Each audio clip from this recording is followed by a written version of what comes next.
What's up, rockers? Hey, I'm Kaz. And I'm Shane. We're back for part 2 of our Olympia music episode. I don't know what we're calling this, but we've got the 3 legends here. It's awesome. That's what we're calling it. Jerry, Brian, and Jon.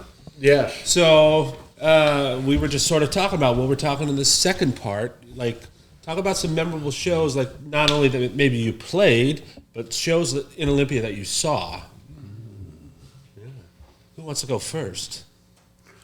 Well, I can say that I was saying to Kaz earlier, my first Olympia live music that I ever saw in Olympia was, I saw the Fleetwoods. They played down at Bayview, where Bayview's parking lot is now. There used to be a drive-in, I don't know if you remember this, there was an actual drive-in, like a burger joint, in that parking lot that they demolished. I don't remember that. And then the last night that was there, the Fleetwoods played. Totally packed out. I want to say I must have been like 14 or 15 years old. And I was the music was the Fleetwoods, it's 50s, and it wasn't my style, but I was more impressed with how rabid people were about it. You know what I mean? It's like, people, they're rock stars. Oh my God. You know, it was like kind of moved me in that way. Yeah, special shout out to my mom. Hey, Mom, I was talking about doing it. She follows the show religiously. I love it. And I'm like, hey, we're doing a show about the Olympia music scene. And the Fleetwoods, you remember then? And she instantly dropped their big hit. Yeah. So she's got that knowledge here. Kelsie will edit that out. Yeah. But seeing the Fleetwoods back then. What was their big hit? Come softly to me or come sweetly to me or something. Yeah. Yeah. It was just a little catchy, dum, dum, dum, dum, like that. Nice. Yeah. Jerry, what were some of your first shows in this town? Like kind of... It's a tough one to remember. Like, we did a pretty cool show with Forced Entry and Coven and Death Squad out at the fairgrounds years ago, and that was pretty wild. That was one of our first big metal shows we put on in town. That we actually rented the Grange and all that. And kind of the old DIY method. Yeah, I remember like even back in the day, back when the Trails Inn was actually getting shows going. You know, we played there too in the '90s. I saw Bachman Turner Overdrive there. Nice. In the arena. BTO on it. They had a flatbed that they put in that horse arena. And how old were you then? Oh man, Was it you? Were you young? Young? Really young, yeah. Did you see any bands like when you were young before you even played that like started you on that thought? Great question. We should be asking that, but I love it. Yeah. It gets fuzzy, you know. Yeah. It gets fuzzy back. Well, because you're so old. Because there wasn't a lot going on in '78. That's true. There wasn't, 79. but Jon Hinkle, I was talking about Jon Hinkle, who was the sound guy, rest in peace. He was the sound guy at the Tropicana, and then he became like the singer for Fallout, and he and I would talk for hours, and he saw Savoy Brown with Kiss opening up for them at the St. Martin's. Yeah. Back in like 73. Yeah, it was like St. Martin's had shows, the Evergreen Ballroom. had shows, but I never saw any. James Brown would play there in Argentina. I played at the Evergreen Ballroom in Coven with Metal Church. Metal Church. And Death Was Squad I in played that band? in- Was I at that show? no. Okay, because I was going to say I was drunk But for a it few seems years. like Death Squad played at the Evergreen Ballroom too. I think we did. I have a played there memory. I have a twice. memory of that. Yeah. Death Squad was after Coven? No. Coven was before. after Before. Death Squad, okay. Yeah, I played in Coven for a little while after Death Squad was done. And I played in Coven for a very We brief. both did Yeah, together. I didn't do it as long as Jerry because that was right. But when I did a right couple when I cleaned up. tours in Yeah, there, yeah. like 3. John, you played like one of the most memorable shows in this town that I didn't even know about until I was looking at Rolling Stone magazine, reading about it. Go ahead. Yeah, the Who tribute one? Yeah. You want to tell us a little about that? It had to do with your tour with Hovercraft, how it all started. Yeah, we were touring with Hovercraft, and I would do. We started kind of hanging out. First night, I think we played a couple of shows before we hooked up with them. I think we hooked up with them in Boise, and that night they stayed at that one hotel in Boise. That's like, because it was Eddie Vedder's wife. Beth had some dough, so they would just stay in hotels. So we were just like, "What are you guys doing? We'll be at the hotel." And then we'd like, could we come and hang out? And so they had like a PlayStation. This was like 96. Yeah. No, it would have been 97 or 98. 98. And they had a PlayStation. So we'd play PlayStation in the hotel rooms, and I was just like, this is insane. But that was right before PlayStation, like, it had just come out, I think. Right. Yeah. or they'd been out for a little while. Final Fantasy was a big game back then. But I would sit there, and at night we would just get like drunk and stoned. Except for Brad. Brad was clean and sober, which is really nice to have a designated driver in your band. I'm sure you. I was the designated driver. Yeah, exactly. Becker was good about it. Craig was good about it. Yeah, he would do it sometimes, and I did sometimes too. But Brad, I think, liked being in control. Yeah. You know, be like, okay, I'm gonna drive. But I would late at night before everyone went to bed, we'd sit all on the bed, and I'd have this flashlight, and we'd turn on Rush 2112 on the boombox, and I would do a light show on the ceiling. And that sealed it. Like, they were just like, gotta do a light show tonight, you know. So and we were just like touring all over to New York. And so we went to New York, and finally in New York, Eddie met up with them, and so I got to meet him. And that day, the first I think we didn't have any shows. We had a couple of days off, and then we were going to play a show. And a couple of days off in New York when you're on tour. That means you're going to spend all your money, basically, before you... So we were just like, oh, what are we going to do?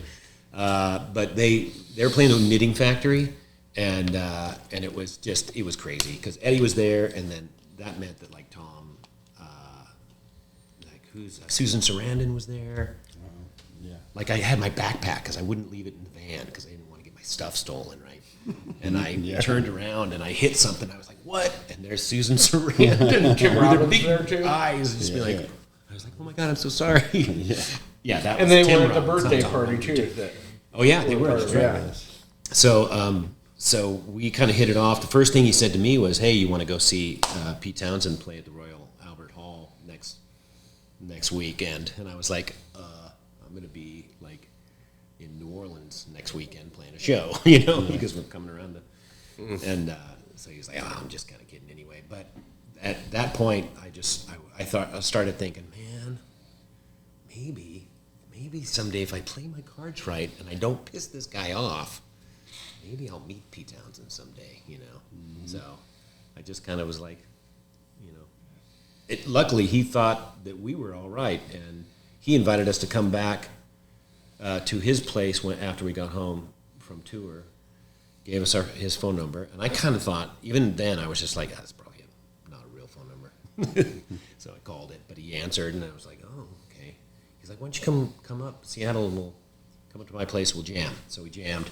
I was on bass, and Brad was on drums, and then he was doing guitar and vocals, and he recorded a bunch of stuff. We just recorded our jam. We just did like Police songs, and we did a bunch of a couple of Dead Moon tunes. Yeah, we did like we just were doing like, you know, kind of this rock stuff, rock and roll, and garage rock kind of stuff, 3-piece style, just really. But just it was like it had a lot of good energy, and so he called us up the next weekend and said, hey, I put some vocals on that.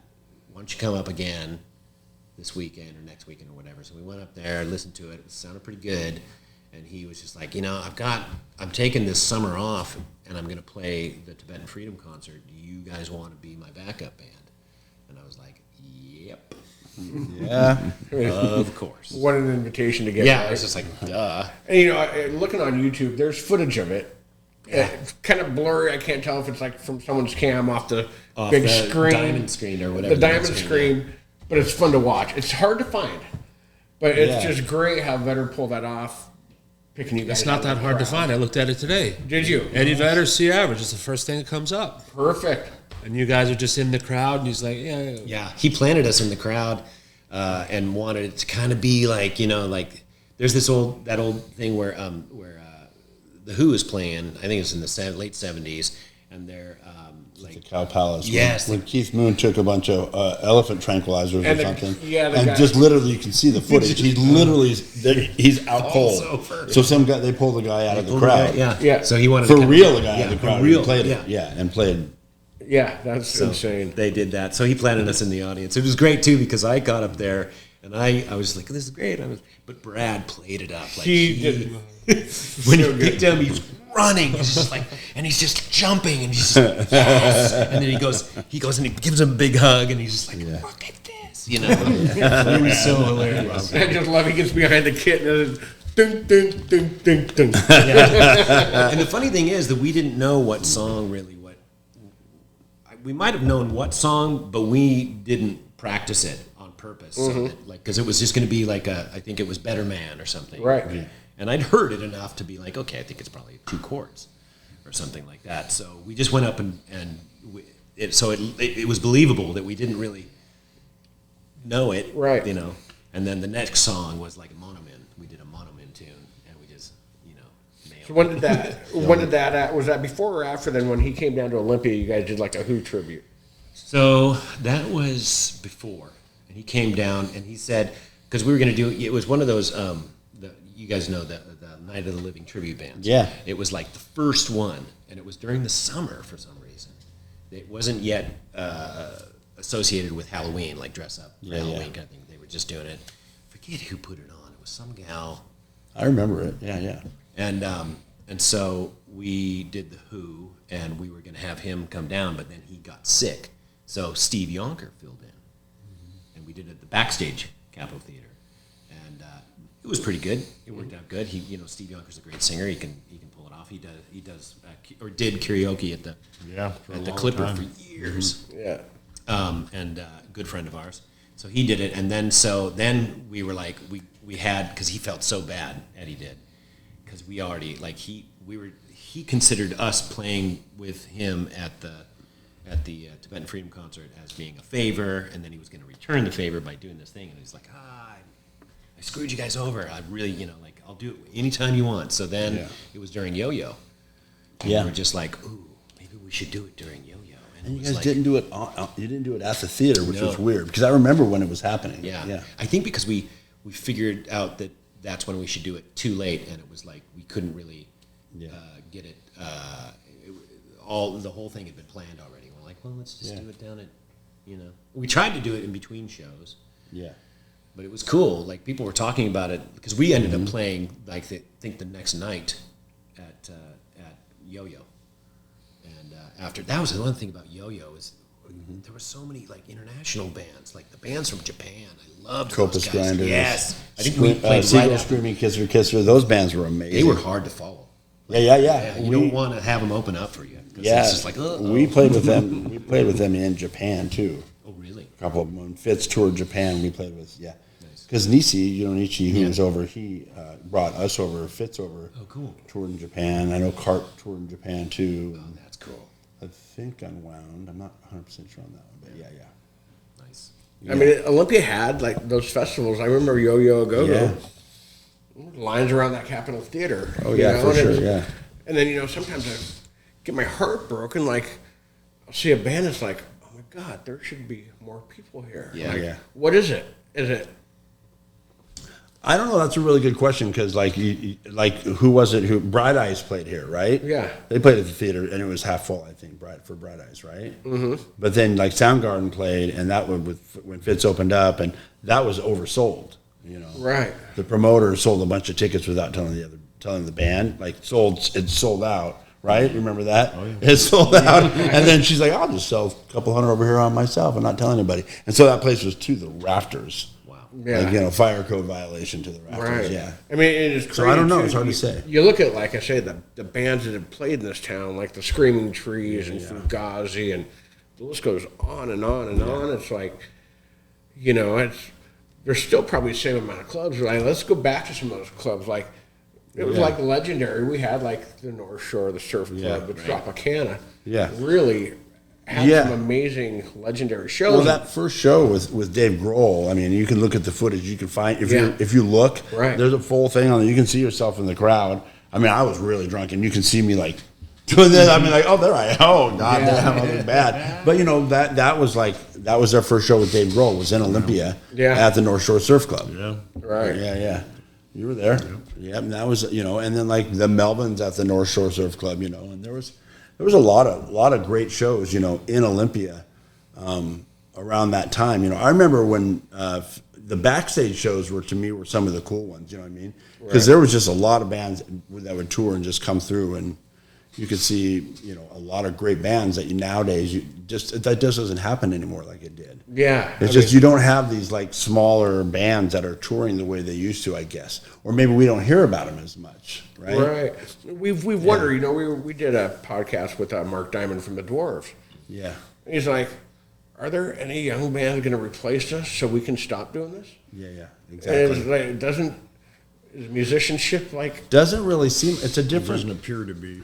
Well, Kinda. I remember the thing about Fitz and not just Fitz, but that whole era of bands like John was just saying, like, you want to go on tour with us, you know? It's like when we would go on tour, we would play a show in Olympia, Fitz would, so that we could make about $400 or $500 to have enough gas money And that to gets you the get next- for a couple shows. We wanted to start out with enough to get to a couple shows, you know, and then we would Mike would make T-shirts, you know, buy bulk T-shirts and make T-shirts to sell. Yeah. And K Records would. They gave us some money. They gave us some tour support, but they're a small label, you know. But they would give us product, like tons of records and tons of CDs, and that's what we lived on. Was being able to do that and go around. And there was times when we were literally like driving to not one time, a bunch of times. You're driving to the next city and you barely make it on gas, and you've got like $8, and that's it. And now Who knows? You don't even you Yeah. don't have the.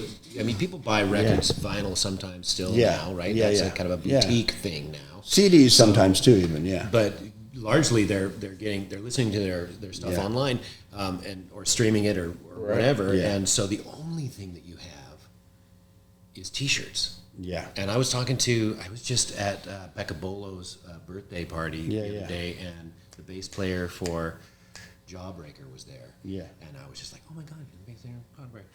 What are you doing here? You know, he's like, oh. So, but they're touring again. They got back together and they're touring again. And he's just like, that's the only thing we really make money off. It's T-shirts. Yeah. That's it. And I remember that, you know, Fitz, the reason that we had success was because we literally did that.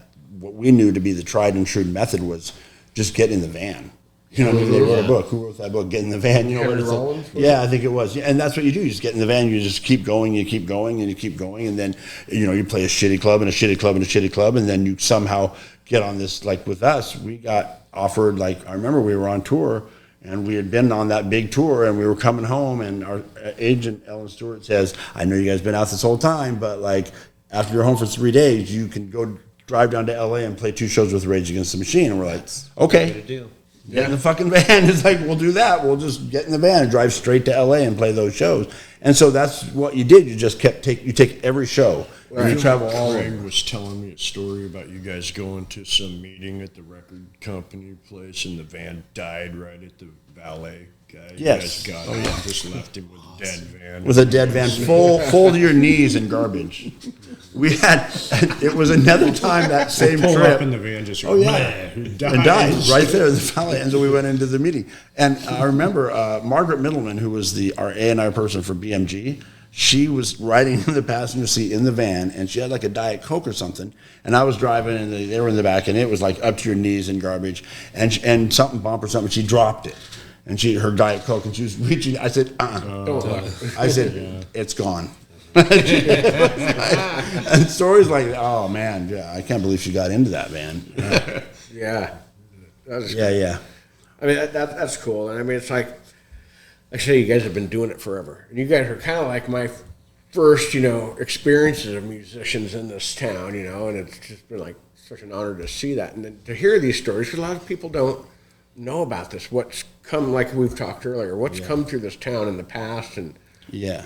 it's kind of an important town in music history that kind of gets overlooked. And, and I know right now they're doing some type of project on like There's a woman, Chelsea Smith, is it? She got some funding from the city to put together stuff, and she's done some like kind of things where she's brought people together to bring flyers and stories. And I don't know, did you talk to her? Yeah, me and Rye talked to Yeah, him. you and Ryan talked to her, and and I've meant to, but I've just been busy, and it's just Right. And when John and I have talked, I mean, like, God, this Olympia thing, I mean, we can rotate. I mean, like James at Rainy Day that has all those flyers could have some great knowledge. Sean McCoy was the guy in the crowd for those Tad shows, those Nirvana shows, just here and there's so many just great. You know, Jimmy Davies. I mean, we go on so many great stories of different Olympia experiences. It's like, you know, it's kind of cool because it never has left.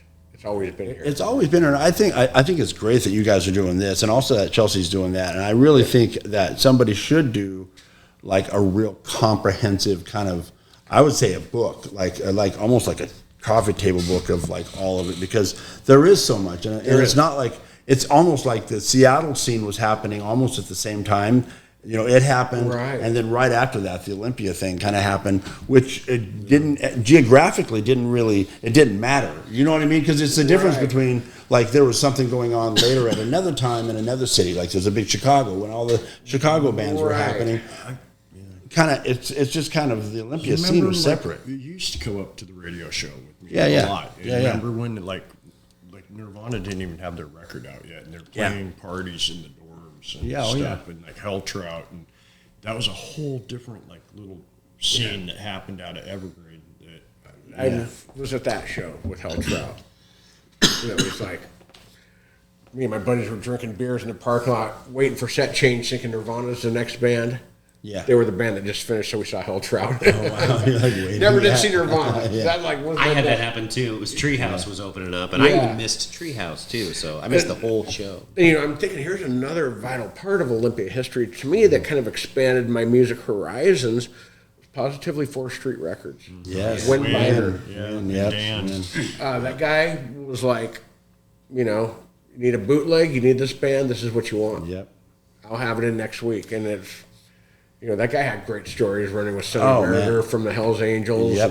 And, I would go in and talk to him all the time. I remember he was he was a Nirvana champion from the beginning. Yeah. And I remember him saying that. Him saying we would talk about Nirvana. I said, yeah, I like them. They're a cool band. He's like, they're going to be huge. And I'm like, okay, whatever. Yeah. You know, but he kind of, to his credit, he kind of knew. He really did. He would say, no, when I said that, told Paul they're going to be huge. Did you? Yeah. And he was, the next time I saw him, he was like, dude, I had no idea they were going to be that big. Yeah, I didn't either. No, none of us. Yeah, nobody knew that. Yeah, I was just like, they're really cool. They're going to be big, man. They're going to be like a huge band around here. I mean, he's not around here. Nobody knew they were going to be that big. Worldwide, nobody did. He introduced me to like, Brian, I got the CD. This is called Operation IV. You got to listen to these guys. I was like, all right.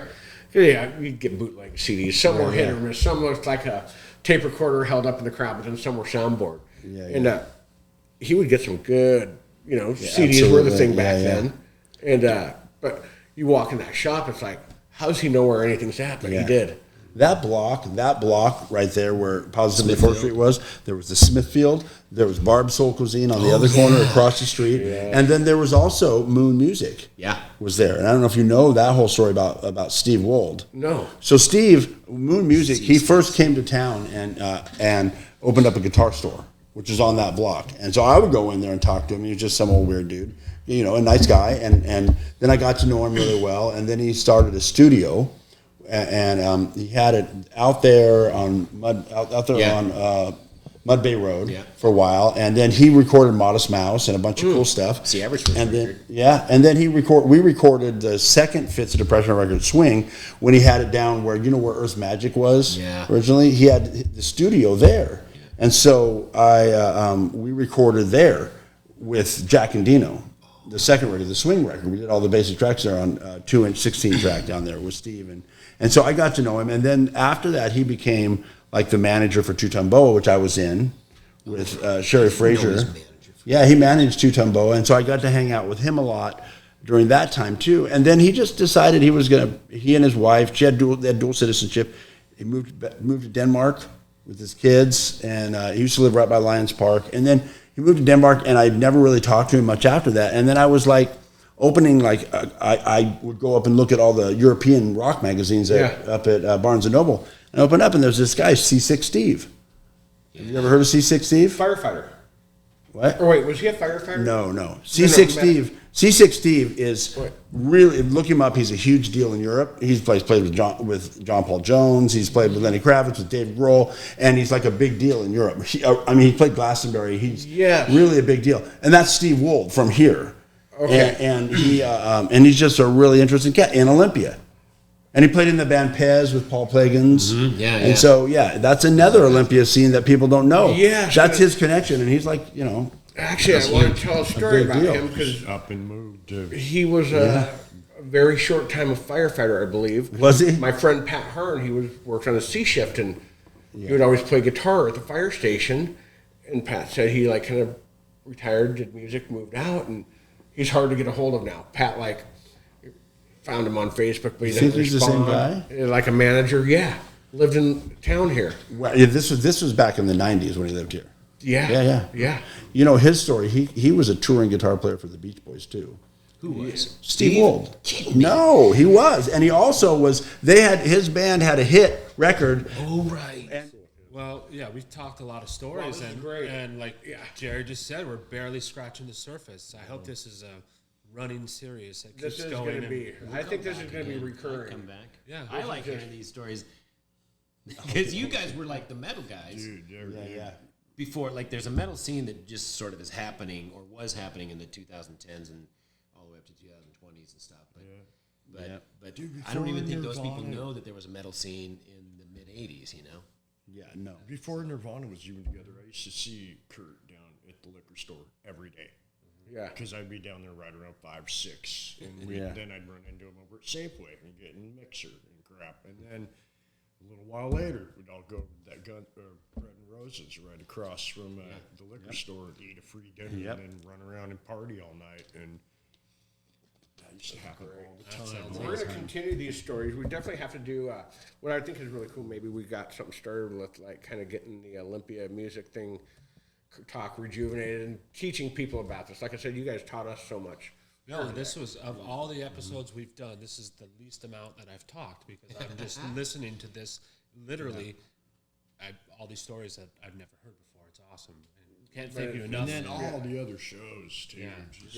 I was also thinking about the fact that we haven't even closed it. We're still on the air. There's Rail too, which nobody's talked about Rail. I remember and Juggernaut, right? Or Juggernaut. So I saw Rail. Radio Flyer. Yeah, well, I saw Juggernaut at the St. Martin's Pavilion at the snack shack in the back. You know how you can walk through to where they have the snack. Was that the Mad Festival or something? Something like that. That would have been like 83 or That would've been 84. Probably like the Mad Festival. I remember seeing like High Yield and Radio Flyer, I believe. I remember Rail. I just remember that. Hello, all you people, and it was like such this really great song, and they're on, they were going to be on MTV. They won that whole thing, Basement and then Tapes. they did the 1, 2, 3, 4. What do we appreciate? And I was just like, "What the fuck is this shit?" And like everybody was, like, "This is horrible." And the guy was wearing the white fur boots. Yeah. You're You're like, "Oh, I've this got is a awful." rail record at home. I'll bring it next time. we come in. We can. All right. Well, we got to end this now. Yeah, because we're running out of time. All right. Yeah. All right. So we were going to continue, but part 2. This was part 2. Yeah. Now, hopefully it'll be 3, 4, 5, 6, 7 Right. other musicians that we should interview and give Olympia some credit, man. The knowledge of Olympia. Yeah. Right here. Yeah. Let's wrap it up, Cass. All right, I'm Kaz. And I'm Shane. Thanks for watching this second part of our Olympia episode. See you next time. Thank you. Peace.